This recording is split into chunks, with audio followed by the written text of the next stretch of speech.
グエー診断後、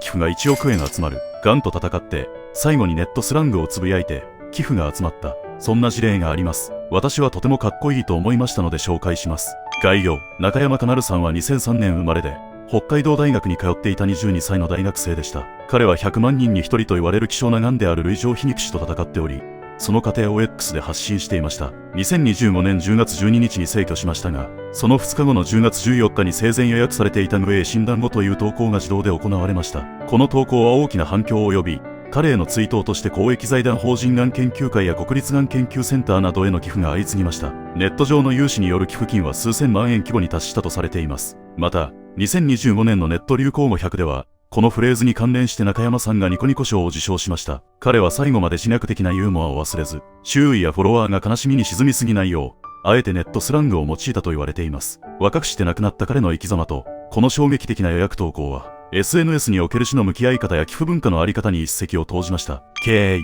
中山さんが診断を受けたのは2023年10月のことでした。右腕に生じた違和感から検査を重ねた結果、類上皮肉腫という難病であることが判明しました。それからの約2年間、彼は入退院を繰り返しながら、抗がん剤治療や手術の様子を 旧 Twitter のアカウントで報告し続けました。彼の発信は、深刻な病状とは対照的に、常にネットスラングや軽妙な語り口を交えたもので、多くのフォロワーがその力強さに引きつけられていました。2025年に入ると、病状は徐々に進行していきました。10月10日には、自身の死期を悟ったかのような短い言葉を残しました。そのわずか2日後の10月12日、彼は22年の生涯を閉じました。逝去の事実は10月13日に友人の手によって公表されましたが、物語はそこで終わりませんでした。翌日の10月14日、生前に彼が設定していた予約投稿機能が作動しました。タイムラインに突如流れたグエー診断後という8文字は、彼が自身の死さえも一つの表現として、ユーモアと共に完結させようとした証でした。この投稿は、悲しみ一色だったフォロワーたちの空気を一変させ、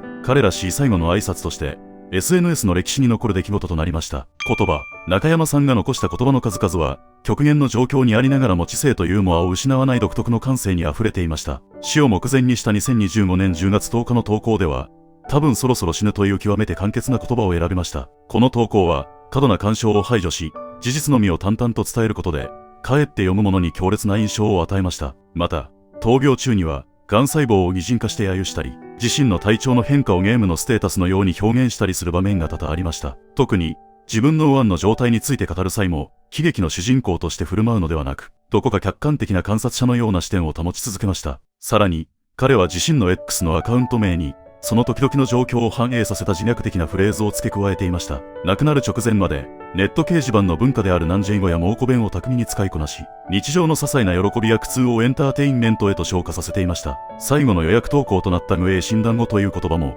単なる流行語の引用ではなく、彼がこれまでの人生で親しんできたネット文化への深い愛着と、最後まで自分らしくあろうとした決意の象徴として、多くの人々に名言として刻まれています。これらの発言は、SNS という場所が、単なる情報交換の場を超えて、一人の人間が最後まで尊厳と個性を表現し続けるための舞台になり得ることを示しました。寄付。中山さんの訃報と最後の投稿が拡散されると、SNS 上では彼を追悼するための具体的なアクションとして寄付の輪が急速に広がりました。この動きは2025年10月14日の予約投稿の直後から始まりました。中山さんが生前、希少がんという過酷な現実と戦っていたことから、多くのユーザーが同様の病に苦しむ人々を救いたいと考えたことがきっかけです。寄付先として選ばれたのは、公益財団法人がん研究会や国立がん研究センター、さらには、彼が在籍していた北海道大学に関連する医療機関などでした。特にがん研究会への寄付は、X のタイムライン上で寄付完了のスクリーンショットを投稿する流れが生まれ、これが大きなうねりとなりました。金額については、個人による数千円の少額寄付から、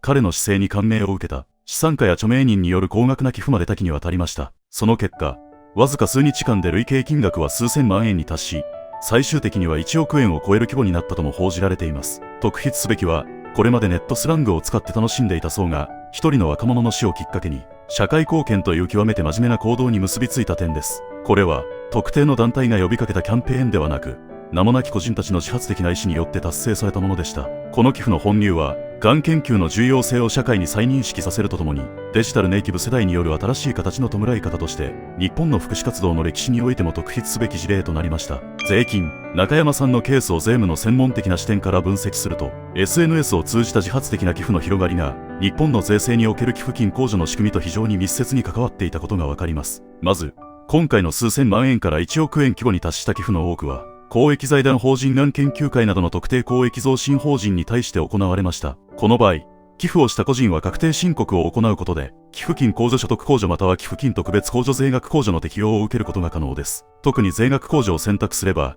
寄付額から2000円を引いた金額の 40% が所得税額から直接差し引かれるため、多くの支援者にとって実質的な負担を抑えつつ大きな支援を行うスキームとして機能しました。また、注目すべきは中山さんの遺族や関係者への香典ではなく、直接医療機関や研究機関へ資金が流れた点です。もしこれが個人への贈与であれば、受取人側に贈与税の検討が必要になりますが、公益法人への寄付という形を取ったことで、資金の全額が税務上の優遇を受けながら、最も効率的な形でがん研究の現場へと届けられました。さらに、2025年のネット流行語100で受賞した際の賞金や、関連するデジタルコンテンツの収益などが発生していた場合、これらが本人の準確定申告においてどのように処理されるかという点も、実務家としては関心を寄せる部分です。相続人が本人の死亡後4ヶ月以内に行う準確定申告は、その方の生前の足跡を数字で清算する最後の儀式とも言えます。中山さんが最後に投じた具 A 診断後という言葉は、単なるネットの喧騒を超えて、数多くの人々に確定申告という具体的な税務アクションを促しました。